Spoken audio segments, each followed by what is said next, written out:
Hey, Cutes. Yeah. I gotta ask you about one of your buddies, Bulldog. Yeah. When did you meet him?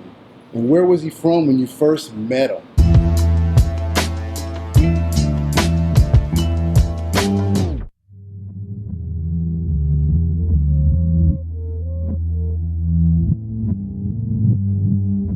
Bulldog was an East Side Crip. I met Bulldog.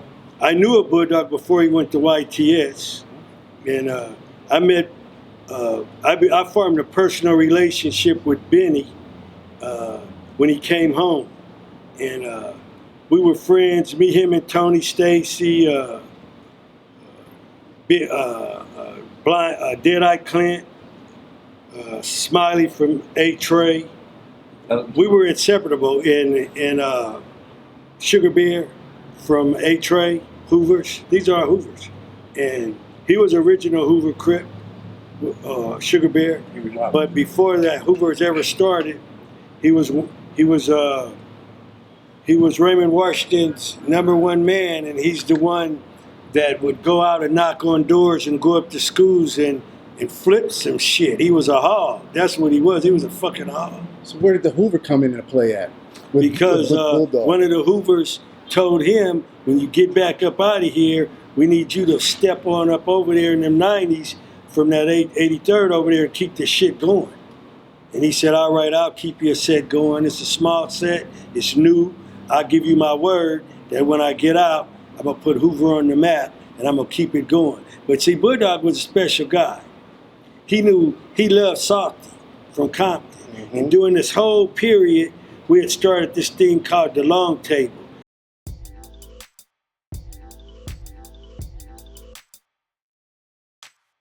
And Bulldog was the downest motherfucker I ever ran into as far as a gangbanger goes.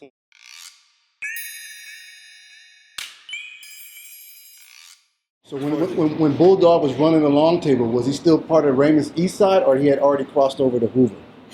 When Bulldog was part of the Long Table, he had all gang members' interests in mind. He wanted us to quit killing each other. He wanted us to go and have head-up fights of all else fail. What hood was he representing? He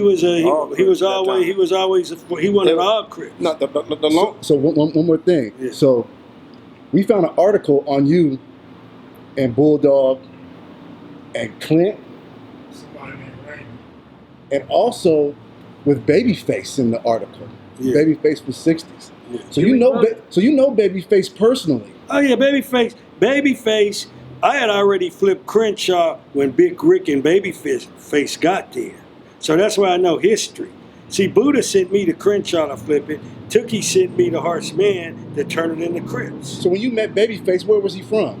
Babyface was a Horseman Crip. They all was Horseman Crips first. He wasn't a bishop. I never know no damn Babyface to be no bishop. I went down in Bishop to it and turned Lucky and them out. We went up to Lucky's house and told Lucky, we told Lucky that you're not gonna have bishops here. And he had the courage to give a party. And we all know what happened. So you know about Lucky and the West Side Bishops then? Yeah, the one who encountered him at the party. Okay, then who was Lucky's crew? Who was the members? Bad News, Lavender, my cousin Space Ghost. There was a lot of them. They had a little bit of a crew. They ran into Odie and us. Because you got to remember, we was pushing up into Sidnella Park. When we would walk through them avenues, we came through to ask you what set you was from. When we asked you what set you was from, we wanted to know what set you was from. So last time, between Odie Shaw and Babyface, who started rolling 60s? It's not even a mystery. Odie Shaw started the rolling 60s, and Turtle, that was his name before he became Fred Hill. Fred Hill gave it the name.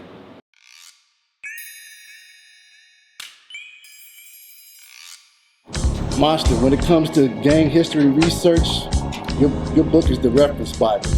A lot of other people out here try to take credit for being the ones who kicked off this research and gang history, but I give it to you.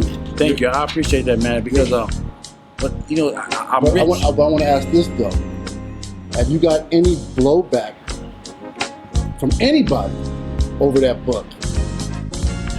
I use my history, my past, my stories to hopefully motivate others. And because of Kev Mac videos, I'm gonna tell you something. I've been approached by the Hunters. I've been approached by the Damu. I've been approached by so many hoods. Hey, you Joe Rocchead, man, thank you. We needed to hear that. We needed to get that.